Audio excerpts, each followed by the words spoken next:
Hello everyone. आज हम discuss करने वाले हैं class 10 chemistry chapter number 6 thermodynamics and इसका लेक्चर नंबर 8 आ गया है, राइट।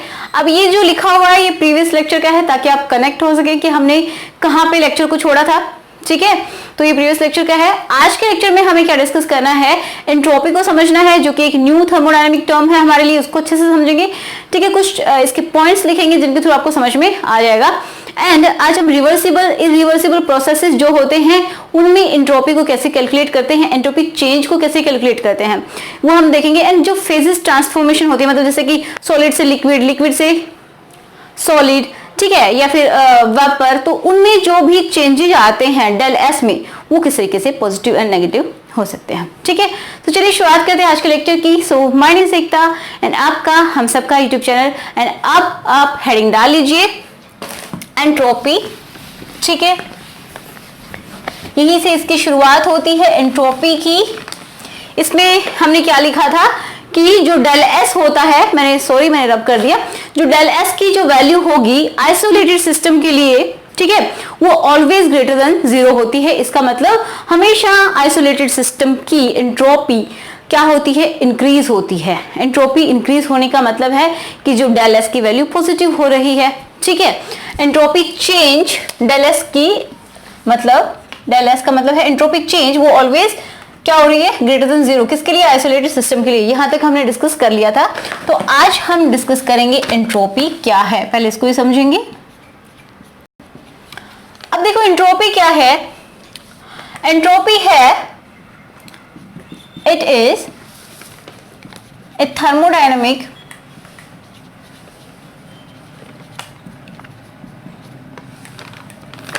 टर्म, या फिर हम लिख सकते हैं quantity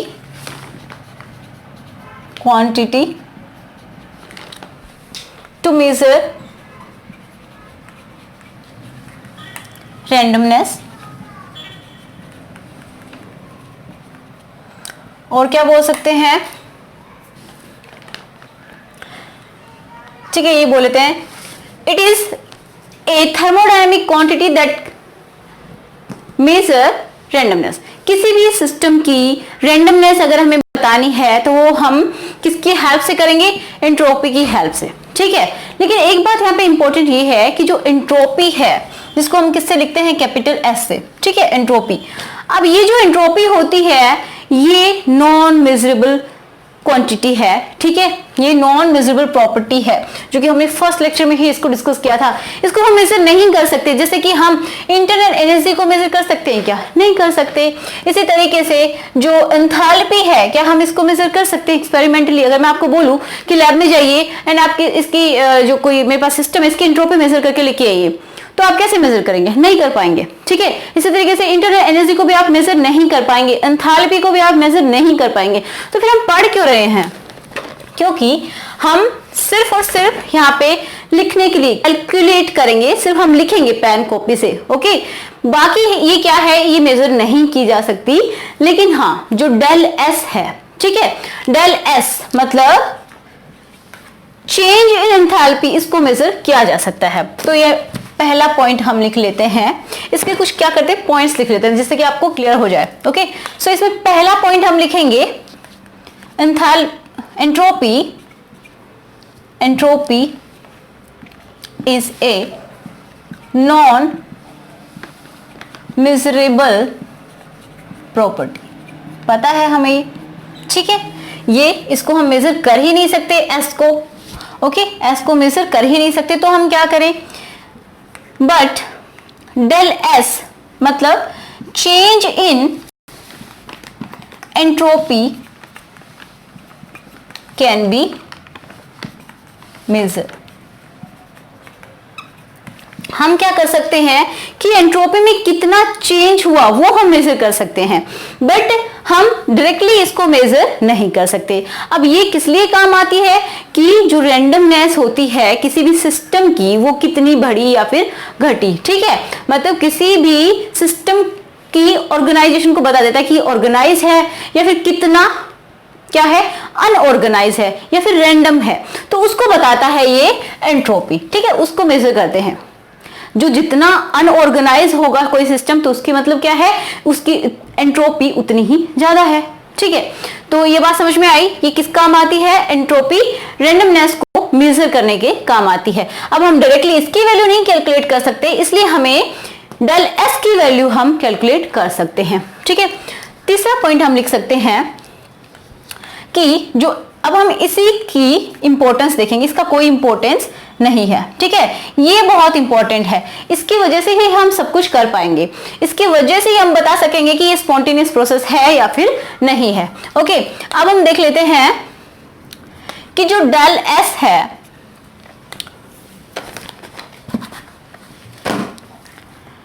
entropy change, entropy change, या फिर ऐसे लिख लेते हैं entropy is a state function, sorry entropy change लिख लीजिए, entropy change is a state function, state function. देखो इसका मतलब क्या है कि जैसे हमारे पास कोई स्टेट ये है ए, ओके, किसी प्रोसेस के थ्रू ये पहुंचे हम बी पे। ठीक है, अब मेरे पास एक और प्रोसेस है, मान लीजिए ये वाला, ओके, तो यहां से मैं ऐसे गई। अब इसी तरीके से मेरे पास एक और वे है, इस तरीके से पहले इधर से इस तरीके से हम यहां पे पहुंचे। अब देखिए यहां पे मान लीजिए एंट्रोपी है इनिशियल, एसआई लिख लेती हूं, यहां पे एंट्रोपी है एसएफ फाइनल। तो जो हमारा एंट्रोपी में चेंज होगा, जो डेल एस की वैल्यू होगी वो क्या होगी, हमने बोला स्टेट फंक्शन है। स्टेट फंक्शन का मतलब क्या है कि state initial state and final state के ऊपर ही डिपेंड करती है, ये बिल्कुल भी डिपेंड नहीं करती कि कौन से पाथ से होकर हम फर्स्ट से सेकंड स्टेट में या फिर ए से बी पे हम पहुंचे हैं। इसका मतलब ये पाथ इंडिपेंडेंट है, और आपको पता भी होना चाहिए क्योंकि जो हमारी हीट होती है ये Q एंड W, ये सिर्फ पाथ फंक्शन है हमारे पास, बाकी सारी की सारी जो भी टर्म्स हमने पढ़ी है वो कैसी है, स्टेट फंक्शन है। ठीक है, ये क्या है, पाथ फंक्शन। ओके, तो इससे बिल्कुल भी फर्क नहीं पड़ेगा कि जो चेंज इन एंथैल्पी होगी, मतलब यहां से यहां जाने पे कितना चेंज हुआ एंट्रोपी में, सॉरी एंथैल्पी नहीं, एंट्रोपी कितना चेंज हुआ वो डिपेंड किसके ऊपर कर रहा है, only on the initial state and the final state of the system, not depend on the path of the system. Path के ऊपर बिल्कुल डिपेंड नहीं करा कि आप कौन से रास्ते से होके जा रहे हैं, किस प्रोसेस के थ्रू जा रहे हैं, उसके ऊपर डिपेंड नहीं करा, उस वे के ऊपर डिपेंड नहीं करा, ओनली डिपेंड करा फर्स्ट एंड जो भी इनिशियल एंड फाइनल स्टेट है उनके ऊपर। ओके, सो ये क्या है, स्टेट फंक्शन है, इसलिए इट इज इंडिपेंडेंट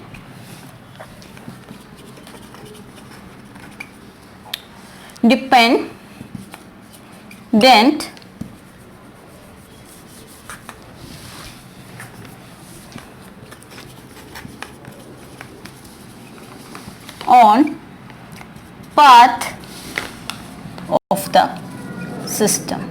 ठीक है, कि किस रास्ते से होकर जो चेंज हुआ उसके ऊपर डिपेंड नहीं करता है।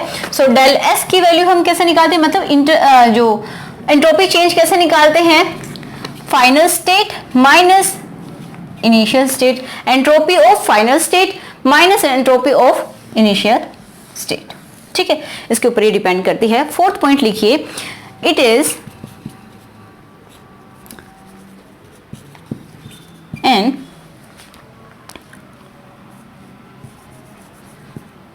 an extensive property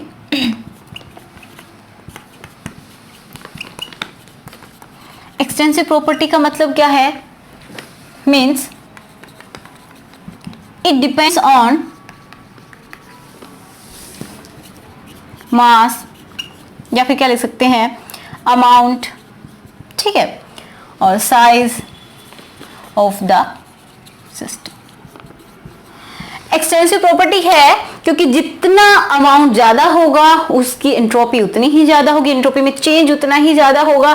ठीक है, इसका मतलब ये डिपेंड करती है मास के ऊपर, ओके, मास के ऊपर, साइज के ऊपर, या फिर अमाउंट ऑफ द सब्सटेंस के ऊपर ये डिपेंड करती है। जैसे कि इंटरनल एनर्जी करती है एंड एंथैल्पी करती है, सेम इसी तरीके से ये भी इसके ऊपर डिपेंड करती है।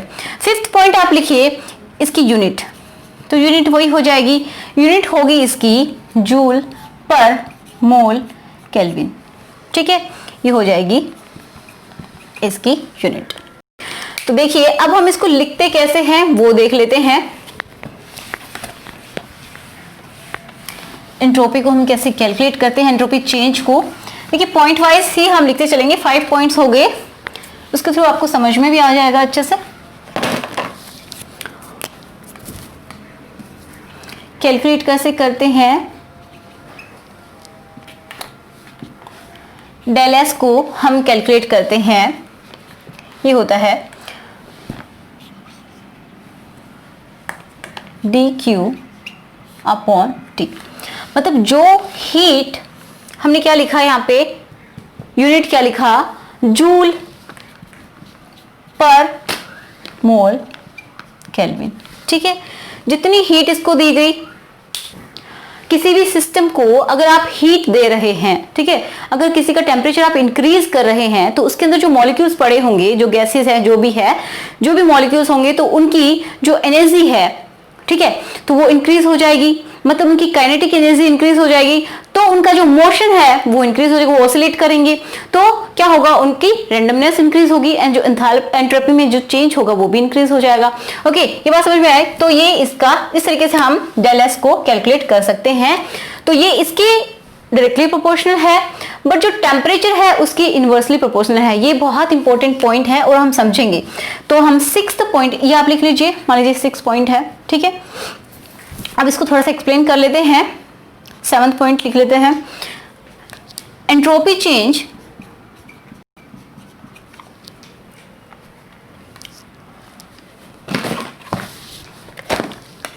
By increasing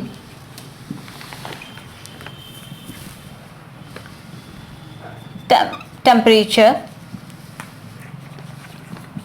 of the system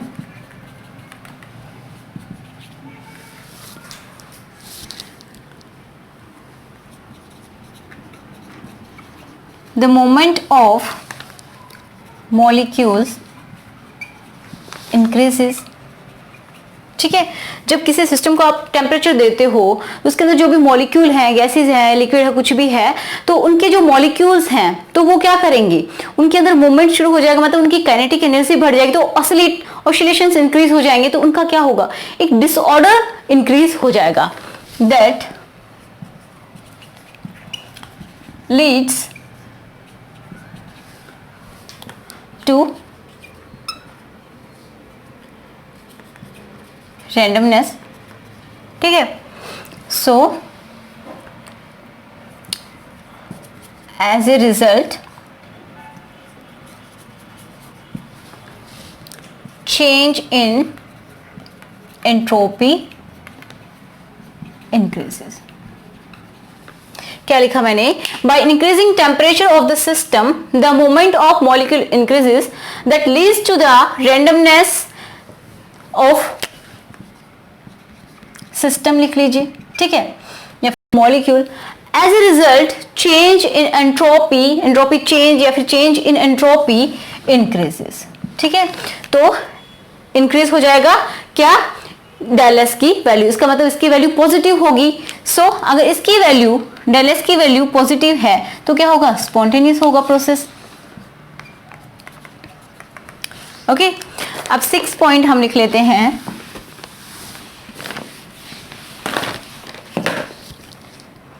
इसी से समझेंगे। आप इसको नोट कीजिए पहले, फिर मैं इसको मिटाती हूं एंड देन मैं इसको लिखूंगी, आप इसको फटाफट नोट। नेक्स्ट पॉइंट देखिए, 8th पॉइंट देखिए, इसके बेसिस पे बात कर रहे हैं, heat is added to a system at lower temperature. देखिए कोई सिस्टम हमारा है, मान लीजिए ये कोई सिस्टम है, ठीक है, इसको हमने हीट प्रोवाइड की, हीट दिया, इसका टेम्परेचर कैसा है, लोअर है। ओके, इस पे जब हम हीट ऐड करेंगे तो क्या होगा, इट कॉजेज ग्रेटर रैंडमनेस, ध्यान से समझिए इस चीज को, greater randomness, but then the same amount of heat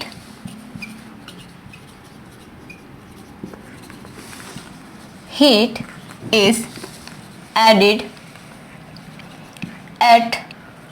to the system at higher temperature,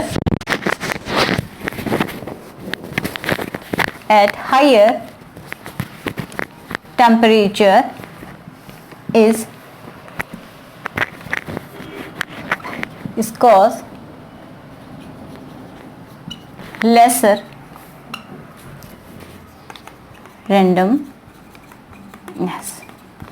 देखिए इस चीज को समझिए कि कोई भी हमारे पास ये सिस्टम है, इसको हमने हीट दी, ये किस पे है, लोअर टेम्परेचर पे है, मतलब हम हीट जब ऐड कर रहे हैं इसका मतलब हम, इसकी वैल्यू पॉजिटिव है, Q की वैल्यू पॉजिटिव है, तो इसका मतलब क्या हुआ, ये इसके इनवर्सली प्रोपोर्शनल है ना, ये इसके नीचे रखा हुआ है, इसका मतलब लोअर टेम्परेचर पे हम जब हीट ऐड कर रहे हैं, ओके, तो क्या हो रहा है, रैंडमनेस इस सिस्टम की बहुत ज्यादा बढ़ रही है। ओके, मतलब शुरू में कोई सिस्टम है हमारे पास जो कि लोअर टेम्परेचर पे है, हमने क्या किया, उसको हीट प्रोवाइड की, तो उसकी रैंडमनेस बहुत ज्यादा बढ़ जाएगी इन कंपैरिजन टू कि हमारे पास यही सिस्टम है, मान लीजिए, ठीक है, यही सिस्टम है। अब हमने क्या किया, इस सिस्टम को हाई टेम्परेचर पे रखा, हायर टेम्परेचर, और जितनी हीट हमने इसको पहले दी थी जब ये लो टेम्परेचर पे था, अब हम इसको ये हीट देते हैं, जब हम इसको ये हीट देते हैं तो जो रैंडमनेस होती है इसके कंपैरिजन में कम होती है। क्यों? क्योंकि देखिए इससे यही मतलब निकलता है कि रैंडमनेस, ये डिनोट करा है डायरेक्टली कि change in entropy is directly proportional to temperature. इसका मतलब जो रैंडमनेस है is inversely proportional to the temperature. इसका मतलब change in entropy is inversely proportional to temperature, कि जब चेंज इन एंट्रोपी बढ़ेगी, ठीक है, तो रैंडमनेस बढ़ेगा। इसका मतलब यही हुआ। तो सिर्फ इससे यही मतलब निकलता है कि जब आप हीट ऐड कर रहे हैं किसी टेम्परेचर, जिसका टेम्परेचर ज्यादा है, अगर आप उसमें हीट ऐड कर रहे हैं तो उसके ऊपर ज्यादा असर नहीं होगा, ठीक है, उसकी रैंडमनेस ज्यादा इंक्रीज नहीं होगी, क्योंकि ऑलरेडी वो हायर टेम्परेचर पे है, ठीक है, ऑलरेडी वो हायर टेम्परेचर पे है, एंड देन उनके जो मॉलिक्यूल्स हैं उसके अंदर वो ऑलरेडी किस फॉर्म में है, रैंडम फॉर्म में है, ठीक है। लेकिन जो कोई बिल्कुल शांत है, लोअर टेम्परेचर पे कोई सिस्टम रखा है, जब आप उसको हीट देते हैं वही अमाउंट ऑफ हीट, तो क्या होगा, उसके जो मॉलिक्यूल हैं वो क्या करेंगे, रैंडमनेस अपनी इंक्रीज करेंगे, जैसा कि वो अपनी इनिशियल स्टेट में थे उसके कंपैरिजन में उनकी जो रैंडमनेस है वो बढ़ जाएगी। क्लियर है? तो ये यही बात समझ में आ रही है कि ये जो डेल एस है ये इनवर्सली प्रोपोर्शनल है, आप यहां से देख सकते हैं टेम्परेचर के, एंड डायरेक्टली प्रोपोर्शनल किसके है, हीट के, जो कि आप इसमें ऐड कर रहे हैं। ठीक है, समझ में आया? तो 8 पॉइंट हो गया ये। अब देखिए, अब हम देखते हैं कि इसको कैलकुलेट कैसे करते हैं, del S for reversible process।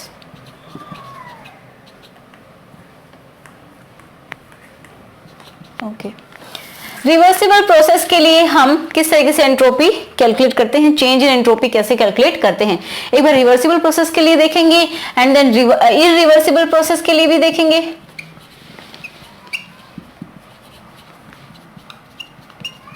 ठीक है, इसके लिए भी देखेंगे। एंड आइसोलेटेड सिस्टम के लिए हमने देखा है, आइसोलेटेड सिस्टम के लिए या फिर आइसोलेटेड प्रोसेस के लिए ऑलरेडी देख लिया, जिसमें क्या है, डेल एस की वैल्यू ऑलवेज ग्रेटर देन 0, मतलब पॉजिटिव वैल्यू होती है।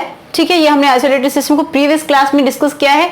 ये वाला वीडियो है। अगर आपको देखना है तो डिस्क्रिप्शन बॉक्स में लिंक गिवन है, क्योंकि ये वीडियो आपको तभी समझ में आएगा जब आप ये प्रीवियस वीडियो देख लेंगे। ठीक है, अगर आपको पता है तो ये आपको इजीली समझ में आ जाएगा। देखना चाहते हो तो डिस्क्रिप्शन बॉक्स में एंड यहाँ पे भी लिंक गिवन है, आप चेक कर सकते हैं, या फिर आप हेडिंग डाल दीजिए thermodynamics, second law of thermodynamics study with me Ekta, इस तरीके से आप लिख दीजिए, आपको वीडियो मिल जाएगा। ठीक है, अब हम देखते हैं कि कैसे कैलकुलेट करते हैं रिवर्सिबल प्रोसेस के लिए। तो इसके लिए हमने देख लिया। ओके, अब हम देखते हैं रिवर्सिबल प्रोसेस के लिए। तो देखो हमारे पास ये मान लीजिए कोई सिस्टम है। ठीक है, यहां बना लेती हूं मैं, ये हमारे पास कोई सिस्टम है एंड इसके अराउंड क्या है, सराउंडिंग है। ये हमारा हो गया सिस्टम, ये क्या है, सराउंडिंग। ठीक है,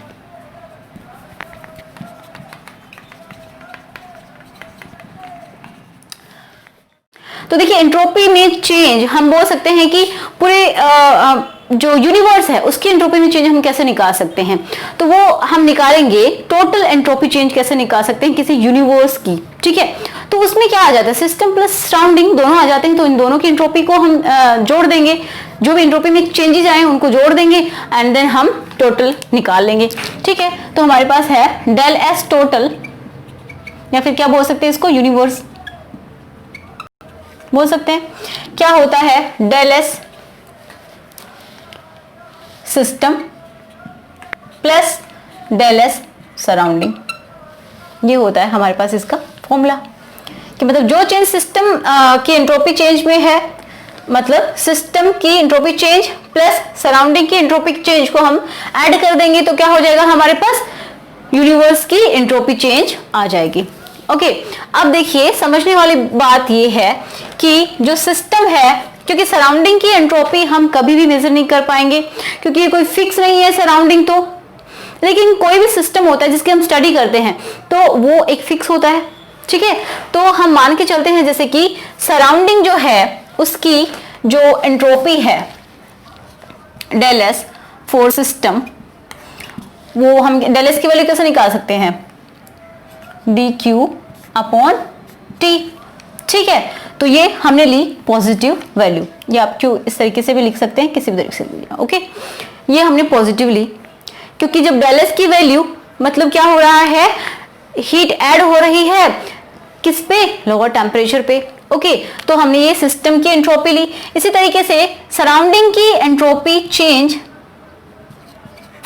इससे जस्ट ऑपोजिट हो जाएगा। जब देखिए इन दोनों को मिला के हम क्या बोल रहे हैं कि टोटल एंट्रोपी ऑफ यूनिवर्स क्या रहता है, कांस्टेंट रहता है। ओके, कांस्टेंट रहता है, लेकिन जितनी एंट्रोपी अगर एक की इंक्रीज, कांस्टेंट कब होगा, जब एक की एंट्रोपी अगर पॉजिटिव है तो दूसरे की उतनी ही नेगेटिव होगी, तभी तो कांस्टेंट होगा। ओके, तो ये क्या हो जाएगा, लेकिन देखिए ये चलिए अभी करते हैं, इसकी वैल्यू हम क्या लेंगे, सराउंडिंग के लिए हम लेंगे minus D Q upon T. ठीक है, ये किस पे है, कांस्टेंट, यहां लिख लेती हूं, at constant temperature and pressure. Pressure and temperature यहाँ पे क्या है, कांस्टेंट है दोनों के लिए ही। ओके, तो ये आती है, तो इसके अकॉर्डिंग हम ये निकाल सकते हैं हम। ओके, तो डेल एस टोटल क्या हो जाएगा, डेल एस टोटल यूनिवर्स के लिए क्या हो जाएगा, इनके वैल्यूज को हम पुट कर देंगे, plus D Q upon T minus D Q upon T, तो ये कैंसिल आउट हो गए।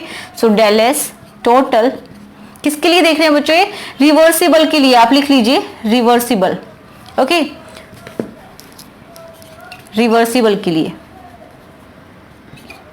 रिवर्सिबल किसके लिए, surrounding, reversible surrounding. Okay, system, sorry. ठीक है, तो डेल एस रिवर्सिबल टोटल देखेंगे, या फिर आप यूनिवर्स भी लिख सकते हैं, तो ये क्या हो जाएगी, इज इक्वल टू 0। कब है ये, जब टेम्परेचर एंड प्रेशर क्या है, कांस्टेंट। ओके, तो टोटल जो यूनिवर्स है उसकी एंट्रोपी में चेंज 0 हो जाएगा। किसके लिए? रिवर्सिबल प्रोसेस के लिए। तो आपको पता है कि एंट्रोपी में कोई चेंज नहीं होगा, एंट्रोपी चेंज मतलब जीरो होगी, इसका मतलब कोई एंट्रोपी में चेंज हो ही नहीं रहा है। जब भी रिवर्सिबल प्रोसेस है, रिवर्सिबल, इसका मतलब क्या हुआ कि वो इक्विलिब्रियम पे पहुंच गए हैं। ठीक है, इक्विलिब्रियम हम जो नेक्स्ट चैप्टर हमारी यूनिट शुरू होगी उसमें आपको और भी अच्छे से समझ में आएगा। तो मतलब क्या हुआ, जैसे सिस्टम यहाँ पे सराउंडिंग है, तो इनकी जो एंट्रोपी है यहाँ पे मान लीजिए इसकी एंट्रोपी, सिस्टम की एंट्रोपी है S system and S for surrounding. तो ये जो हम बोल रहे हैं रिवर्सिबल प्रोसेस के लिए डेल एस की वैल्यू क्या हो जाएगी? जीरो। किसकी होगी? टोटल एंट्रोपी चेंज हो गया जीरो। मतलब रिवर्सिबल प्रोसेस में कोई भी एंट्रोपी में चेंज नहीं आएगा, जितनी बढ़ेगी उतनी ही कम हो जाएगी। एक जगह जितनी बढ़ रही है तो दूसरी जगह उतनी ही कम हो गई, मतलब कॉन्स्टेंटली जीरो हो गई। ठीक है, तो ये वैल्यू आती है। ओके, अब हम देख लेते हैं इरिवर्सिबल प्रोसेस के लिए किस तरीके से एंट्रोपी चेंज निकालते हैं। रिवर्सिबल प्रोसेस के लिए पता चल गया। नेक्स्ट देखते हैं del S for irreversible process. Okay, तो इसके लिए देखिए टेम्परेचर वेरी करेगा T1 से T2। ठीक है, तो इरिवर्सिबल प्रोसेस का मतलब क्या है कि जो रिवर्स ना हो। इसका मतलब जैसे ये हमारा सिस्टम है, बाहर क्या है? सराउंडिंग है। ओके, तो मान लीजिए क्या होता है, इरिवर्सिबल का मतलब है कि कोई यूनिडायरेक्शनल होगा। अगर यहाँ पे हीट Q है जो कि क्या हो रही है, यहाँ से रिलीज हो रही है, एंड ये कहाँ पे जा रही है? मान लीजिए इसमें जा रही है, तो इसकी वैल्यू यहाँ पे पॉजिटिव हो जाएगी, यहाँ पे क्या हो जाएगी? नेगेटिव हो जाएगी। तो ऐसा नहीं है कि ये लौट के वापस से इस तरीके से हो जाए। ठीक है, ऐसा नहीं है। अगर ऐसा हो जाए तो फिर रिवर्सिबल हो जाएगा कि मतलब एक अगर यहाँ से हीट इधर गई एंड यहाँ से उतनी ही हीट इधर आ गई, इसका मतलब ये रिवर्सिबल हो गया। बट इरिवर्सिबल का मतलब क्या है? यूनिडायरेक्शनल। एक साइड में अगर हीट जा रही है, दूसरी साइड में लेकिन वो नहीं जा रही है, मतलब टेम्परेचर वेरी कर रहा है। ओके, इसका मतलब क्या होगा, ये हमारे पास रिजल्ट आएगा कि डेल एस जो होगा सिस्टम एंड सराउंडिंग का, यूनिवर्स का हम देखें इरिवर्सिबल में, यूनिवर्स का मतलब टोटल, ठीक है, वो क्या हो जाएगा? Not equal to zero, means greater than zero आएगा। नॉट इक्वल टू यूनिवर्स किसके लिए? इरिवर्सिबल के लिए नॉट इक्वल टू जीरो आने वाला है। क्योंकि चलिए देख लेते हैं कैसे।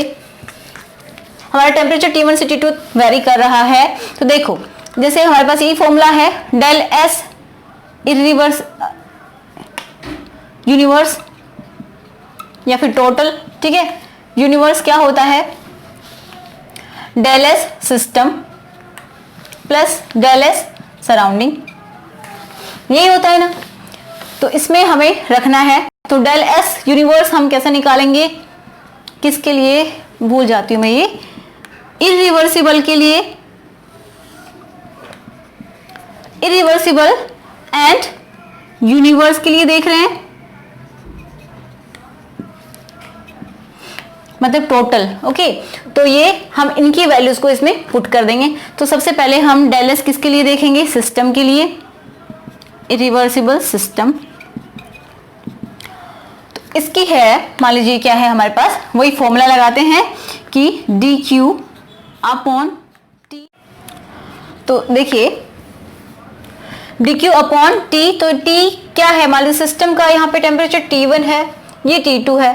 ओके, तो ये हो गया T1 and del S irreversible for surrounding, ये हो जाएगा हमारे पास डी क्यू अपॉन T2। इसको मान लीजिए हमने ले लिया माइनस। ओके, एक जब प्लस है तो एक माइनस, एक साइड में क्या हो रहा है?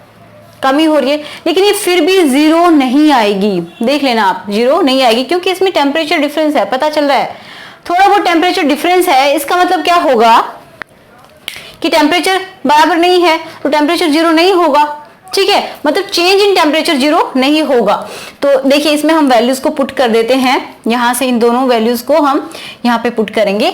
तो ये क्या हो जाएगा? D Q upon T1 minus D Q upon T2। ठीक है,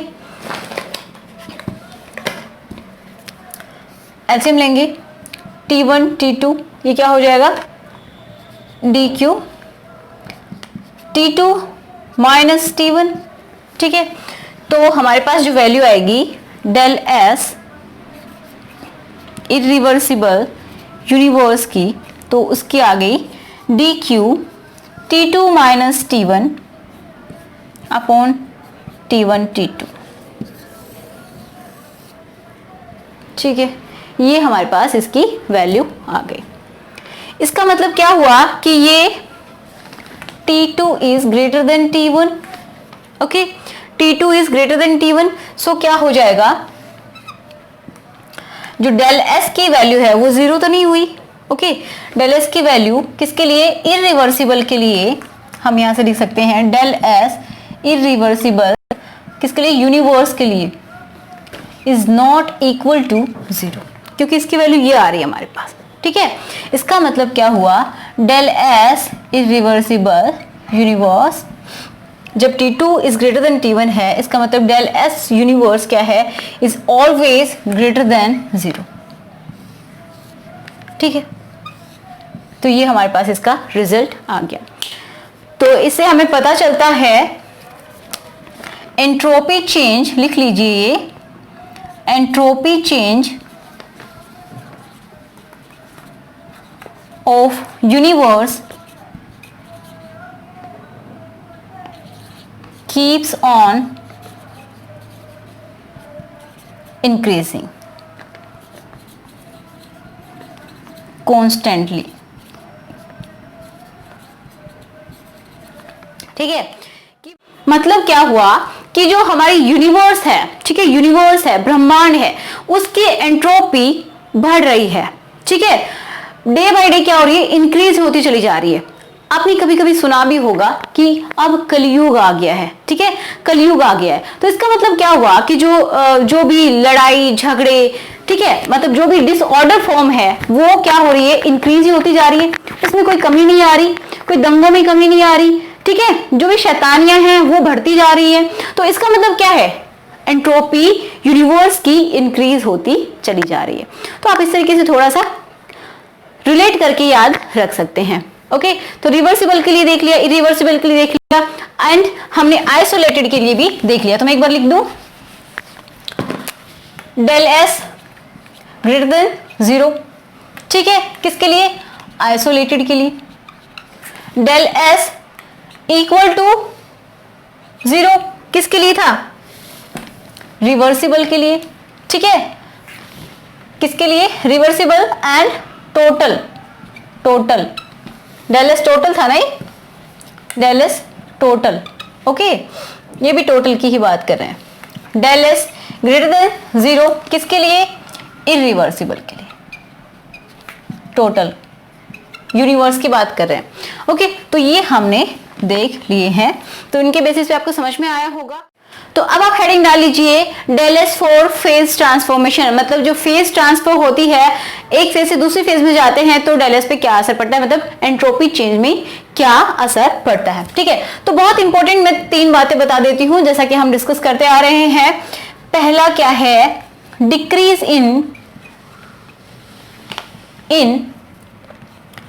रेगुलरिटी, तो क्या होगा, एंट्रोपी पे क्या असर पड़ेगा, एंट्रोपी इंक्रीज होगी, राइट। सेकंड, मोर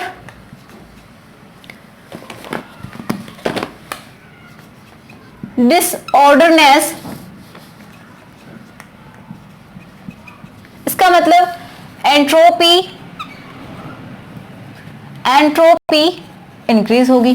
जितना डिसऑर्डर होगा कोई भी सिस्टम तो एंट्रोपी उसकी बढ़ेगी। एंड हम बोल सकते हैं इंक्रीजिंग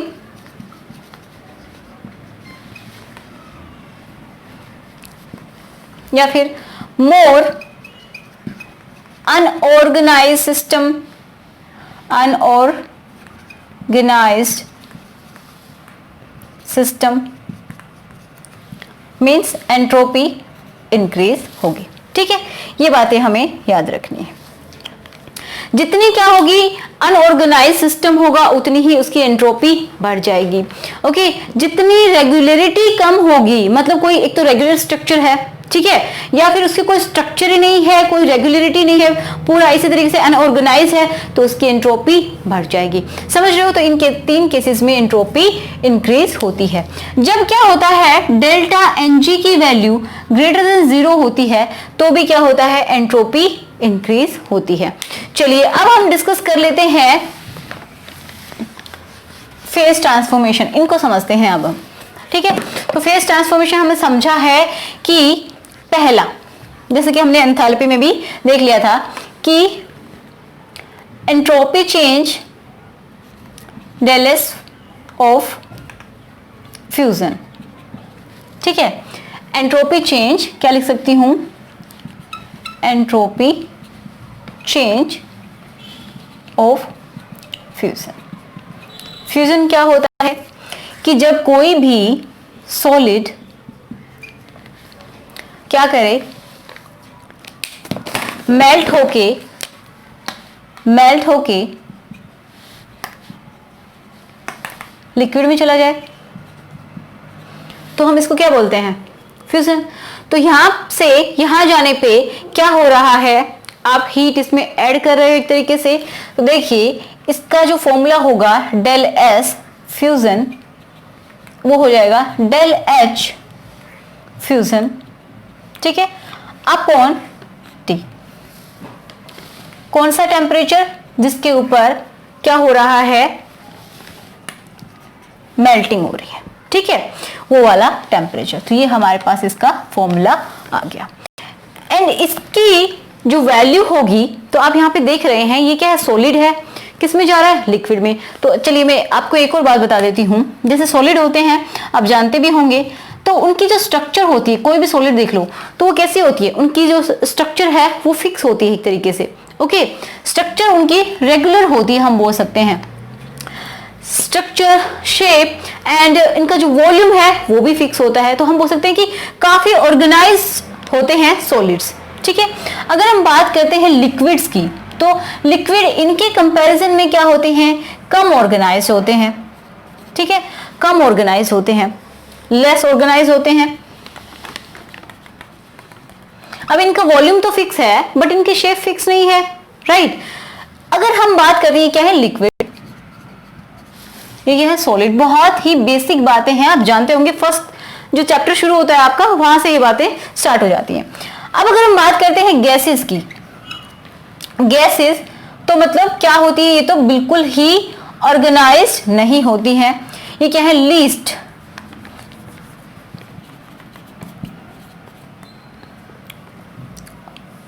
ऑर्गेनाइज, या फिर हम बोल सकते हैं मोर रैंडम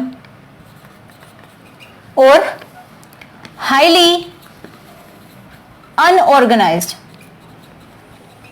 क्यों? क्योंकि गैसेस जो होती है ना तो उनका कोई शेप फिक्स है, ना उनका साइज फिक्स है, ना ही उनका वॉल्यूम फिक्स है। आप इतने से सिलेंडर में उसको भर देंगे तो वही उसका वॉल्यूम हो जाएगा, आप उसी को रूम में छोड़ देंगे तो वो उसका वॉल्यूम हो जाएगा। ओके, तो इनमें सबसे ज्यादा डिसऑर्डरनेस प्रेजेंट होती है, इसके कंपैरिजन में इसमें होती है, इसके कंपैरिजन में इसमें होती है, ठीक है, मतलब इसमें सबसे कम होती है, देन इंक्रीज होती चली जाती है। तो हम बोल सकते हैं, अगर हम एंट्रोपी की बात करें, चेंज इन एंट्रोपी सॉलिड्स की सबसे कम होगी, ठीक है, एंड यहां से यहां जाएंगे तो बढ़ती चली जाएगी। And change in entropy of liquids इसके कंपैरिजन में ज्यादा होगी, बट लेस होगी किसके कंपैरिजन में, गैसेस की। गैसेस, समझ में आया? तो ये बात आप याद रखिए। अब हम पढ़ते हैं इनको।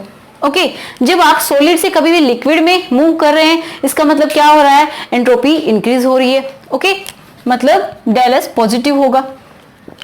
इसी तरीके से जब आप लिक्विड से अगर किसी गैस में जा रहे हैं, ओके, कोई रिएक्शन हो रही है लिक्विड टू गैस, तो इसका मतलब एंट्रोपी इंक्रीज हो रही है। यहां से अगर यहां जा रहे हैं तो भी एंट्रोपी इंक्रीज हो रही है, यहां से यहां जाएंगे तो भी एंट्रोपी, अगर यहां से यहां आएंगे तो क्या होगा, एंट्रोपी डिक्रीज होगी। मतलब अनऑर्गेनाइज फॉर्म से आप ऑर्गेनाइज में आ रहे हो, यहां से अगर यहां आ रहे हो तो अनऑर्गेनाइज से ऑर्गेनाइज में आ रहे हो, कुछ हद तक तो इसके कंपैरिजन में ऑर्गेनाइज है, तो एंट्रोपी डिक्रीज होगी।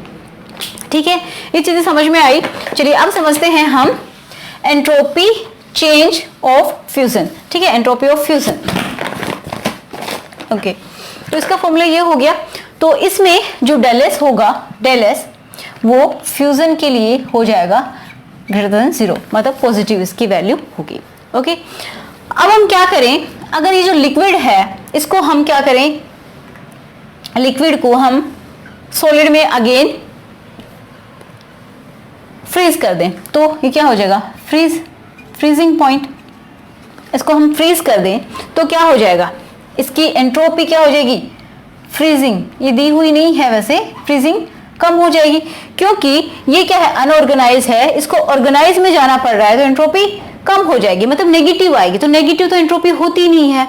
ओके, तो एंट्रोपी क्या हो जाएगी, डिक्रीज हो जाएगी। अब हम देखते हैं, ये देखिए आप ये याद रखिए मेल्टिंग वाला। दूसरा, डेल एस ऑफ वेपोराइजेशन, तो ये क्या हो जाएगा, एंट्रोपी चेंज फॉर वेपोराइजेशन। मतलब कोई लिक्विड है हमारे पास, वाटर का अगर एग्जांपल लें हम, तो ये लिक्विड किस में जा रहा है, गैस में, मतलब इसका वेपोराइजेशन हो रहा है। तो जो डेल एस होगा, मतलब आप इसको हीट दे रहे हो एक तरीके से, लिक्विड एंड गैस में कौन ऑर्गेनाइज है, ये इसके कंपैरिजन में। तो एंट्रोपी चेंज आपको पता होना चाहिए वेपोराइजेशन के लिए ग्रेटर देन 0। इसका फॉर्मूला आपको पता ही है, del S vaporization is equal to del H of vaporization upon TB, boiling temperature. Okay, ये हो जाएगा। थर्ड, अगर हम देखें, अगर हम इसको रिवर्स भी करके देखते हैं, देखिए रिवर्स करते हैं तो उससे उल्टा हो जाएगा ना। गैस को हम लिक्विड में लेके आए तो क्या हो रहा है, गैस अगर लिक्विड में आती है तो क्या होता है, उसका कंडेंसेशन। तो इसके लिए डेल एस की वैल्यू कंडेंसेशन के लिए लेस देन 0 हो जाएगी, मतलब कम होगी, जो कि एक्चुअल में नहीं होता है। अब थर्ड हम बात करते हैं डेल एस सब्लिमेशन। बहुत इंपॉर्टेंट है, ये भी समझ लीजिए। सब्लिमेशन का मतलब क्या है, डेल एस फॉर सब्लिमेशन का मतलब है कि जो सॉलिड है हमारे पास, सॉलिड, वो कन्वर्ट कर रहे हैं डायरेक्टली हम किसमें, गैस में। ठीक है, कैम्फर आपने देखा होगा, वो सॉलिड होता है लेकिन वो अपने आप ही क्या हो जाता है, तो एक स्पॉन्टेनियस प्रोसेस को बता रहा है। जब डेल एस की वैल्यू पॉजिटिव है, इसका मतलब समझ पा रहे हैं ना कि स्पॉन्टेनियस है। ये इस तरीके से अगर आप करेंगे तो ये अपने आप नहीं होगा, आपको कुछ एफर्ट्स डालने पड़ेंगे। ठीक है, आप टेम्परेचर कम करेंगे, कुछ भी करेंगे, लेकिन ये अपने आप प्रोसेस नहीं होगा। ओके, ये नॉन स्पॉन्टेनियस हो जाएगा, नॉन स्पॉन्टेनियस, क्योंकि इसमें डेल एस की वैल्यू नेगेटिव आ रही है। इसका मतलब नेगेटिव डेल एस की वैल्यू है तो स्पॉन्टेनियस तो हो ही नहीं सकता। ओके, अब देखो जो सॉलिड है उसको आपने गैस में डायरेक्टली चेंज किया। जो कपूर आपने देखा होगा अपने घरों में, तो वो गोलियां होती हैं छोटी छोटी, तो वो कैसे होती है, सॉलिड होती है, बट कुछ टाइम के बाद क्या, वो बिल्कुल गायब हो जाती है, खत्म हो जाती है। कैसे, क्योंकि उसमें क्या हो जाता है, सब्लिमेशन हो जाता है, वो डायरेक्टली क्या कर जाती है, गैस में कन्वर्ट हो जाती है। ओके, तो इसको हम बोलते हैं सॉलिड से गैस में जाने को सब्लिमेशन। तो इसके लिए जो डेल एस की वैल्यू होगी सब्लिमेशन की, वो भी ग्रेटर देन 0। इसका मतलब स्पॉन्टेनियस है, आप थोड़ी ना करवा रहे हैं, खुद से हो रहा है। So del S sublimation is equal to del H of sublimation upon temperature. ठीक है, ये हो जाएंगे। अब आप आराम से कर सकते हैं कि अगर आप उल्टा करें तो, ठीक है, समझ गए होंगे आई होप। गैस को आप सॉलिड में लेके जाएं तो इसको हम क्या बोलेंगे, गैस से सॉलिड में बनाना। इसका मतलब है ये डिपोजिशन हो रहा है गैस का डिपोजिशन।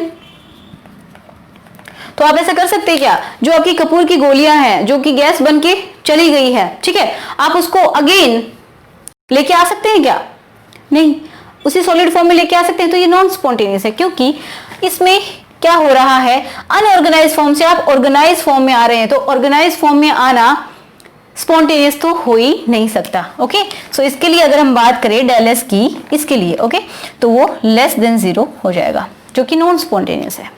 ठीक है, अब आपको समझ में आया जिसकी वैल्यू डेल एस की क्या है, पॉजिटिव है, वो स्पॉन्टेनियस, जिसकी वैल्यू डेल एस की पॉजिटिव नहीं है वो क्या हो जाएगा, नॉन स्पॉन्टेनियस। ठीक है, मतलब नेगेटिव है वो, नॉन स्पॉन्टेनियस। समझ में आया? ओके, अब हम इनको कंपेयर कर लेते हैं तीनों को कि इनमें सबसे ज्यादा किसकी एंट्रोपी चेंज होगी। ठीक है, किसकी एंट्रोपी ज्यादा होगी। देखो, डेल एस सब्लिमेशन सबसे ज्यादा होती है, क्योंकि देखो सॉलिड से डायरेक्टली आपको किस में जाना है, गैस में। ठीक है, तो ये सबसे ज्यादा चेंज होती है। एंड देन होती है किसकी, डेल एस वेपराइजेशन। कोई लिक्विड किस में जा रहा है, वेपर में। एंड देन होता है सॉलिड टू लिक्विड, मतलब फ्यूजन। ओके, इस तरीके से ये है। क्लियर हुआ कुछ? ओके, अब मैं लिख लेती हूँ क्वेश्चंस जिनके बेस पे आपको और भी अच्छे से ये क्लियर हो जाएगा। ओके, तो बहुत ही सिंपल है, देख लीजिए, आपको समझ में आ जाएगा अगर आपने इस लेक्चर को अच्छे से देखा होगा तो। A liquid crystallize into a solid, क्या है, लिक्विड है। लिक्विड किस में जा रहा है, सॉलिड में। अब आप खुद से बताइए, अभी अभी पढ़ा हमने सॉलिड, लिक्विड किस में जा रहा है, सॉलिड में। मतलब ये अनऑर्गेनाइज्ड फॉर्म होती है एक तरीके से इन कंपैरिजन टू सॉलिड, ये ऑर्गेनाइज्ड होती है। तो कौन सा, किसके अंदर क्या होगा, हमने क्या बोला है, predict in which the following entropy increases. तो इसमें एंट्रोपी इंक्रीज होगी या फिर डिक्रीज होगी, बताइए। जब लिक्विड से आप सॉलिड जाएंगे तो एंट्रोपी इंक्रीज होगी या फिर डिक्रीज होगी, ऑब्वियसली एंट्रोपी क्या होगी, डिक्रीज होगी। ठीक है, एंट्रोपी डिक्रीज होगी इसके लिए। ठीक है, सेकंड देखिए, temperature of A crystalline solid is raised 0 to 115 kelvin. मतलब 0 टेम्परेचर है, यहां से क्या करें, टेम्परेचर 115 केल्विन, 0 केल्विन से यहां तक पहुंच रहा है। तो मतलब क्या है, टेम्परेचर हम रेज कर रहे हैं, किसी भी सिस्टम का टेम्परेचर बढ़ा रहे हैं, तो क्या होगा, उसके जो मॉलिक्यूल्स होंगे उस सिस्टम में, ठीक है, जो भी गैस है या फिर क्रिस्टल है, तो एक तो वो क्या है, 0 टेम्परेचर पे है, 0 केल्विन पे है। जब उसका टेम्परेचर इंक्रीज करते हैं तो उसके जो क्रिस्टलाइन सॉलिड है, तो उसके जो मॉलिक्यूल्स हैं वो क्या करेंगे, अनऑर्गेनाइज्ड होना शुरू हो जाएंगे, क्योंकि उनकी इंटरनल एनर्जी बढ़ने लगेगी, काइनेटिक एनर्जी बढ़ने लगेगी, ऑसिलेशंस इंक्रीज हो जाएंगे, जिसकी वजह से रैंडमनेस इंक्रीज होगी। इसका मतलब क्या हुआ, एंट्रोपी यहां से यहां जाने पे इंक्रीज होगी। ठीक है, अब क्या है, NaCO3 एक सॉलिड है, सोडियम बाइकार्बोनेट जिसको बोलते हैं। ये टूटता है किसमें, sodium carbonate and carbon dioxide gas and water. अब आप बताइए, थोड़ा सा दिमाग लगाइए, इसमें ये एक सॉलिड है हमारे पास। ठीक है, एक सॉलिड है जिसके 2 मॉलिक्यूल हैं। ठीक है, 2 मोल सॉलिड है। ओके, अब ये टूटा 1 मोल सॉलिड में, कार्बन डाइऑक्साइड गैस में एंड वाटर जो कि वाटर वेपर में।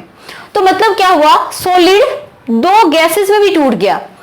तो क्या हो रहा है, सॉलिड से गैस बनना, सिर्फ यहाँ पे 1 मोल ही सॉलिड बना है, बाकी 2 मोल गैस के भी बन गए। इसका मतलब क्या हुआ, रैंडमनेस इंक्रीज हो रही है। तो यहां से यहां जाने पे एंट्रोपी क्या हो जाएगी, इंक्रीज होगी। ठीक है, अब क्या हो रहा है, यहाँ पे H2 है, H2 मॉलिक्यूल है। ठीक है, इस तरीके से बंधा हुआ है, गैसियस मॉलिक्यूल है, यहाँ पे भी गैसियस एटम्स हैं। तो आप बताइए गैसियस क्या है, मॉलिक्यूल, ये क्या है, एटम। मतलब एक H ये एंड एक H ये, मैंने इनको खोल के लिख दिया है, गैसियस ही हैं दोनों। अब आप बताइए किसकी एंट्रोपी ज्यादा होगी। तो यहाँ पे एक मॉलिक्यूल है, फिर भी कुछ क्या है, ऑर्डर है, बंधे हुए हैं, थोड़े से हम बोल सकते हैं ऑर्गेनाइज्ड फॉर्म में है तो गैसेस, दोनों में ही एंट्रोपी वैसे कम होगी। लेकिन इनका कंपैरिजन करें मॉलिक्यूल का एंड एटम का, तो एटम तो बिल्कुल ही फ्री हो जाते हैं, मॉलिक्यूल हैं 2 फिर भी बंधे हुए हैं, कुछ तो रिस्ट्रिक्शन है उनके पास घूमने की। ओके, तो इसमें क्या हो जाएगा, एंट्रोपी यहां से यहां जा रही है तो इंक्रीज हो रही है। समझ में आया?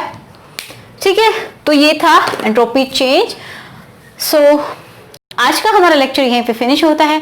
आई होप आपकी हेल्प हुई हो इस वीडियो से। सो मिलते हैं नेक्स्ट लेक्चर में। So thanks for watching.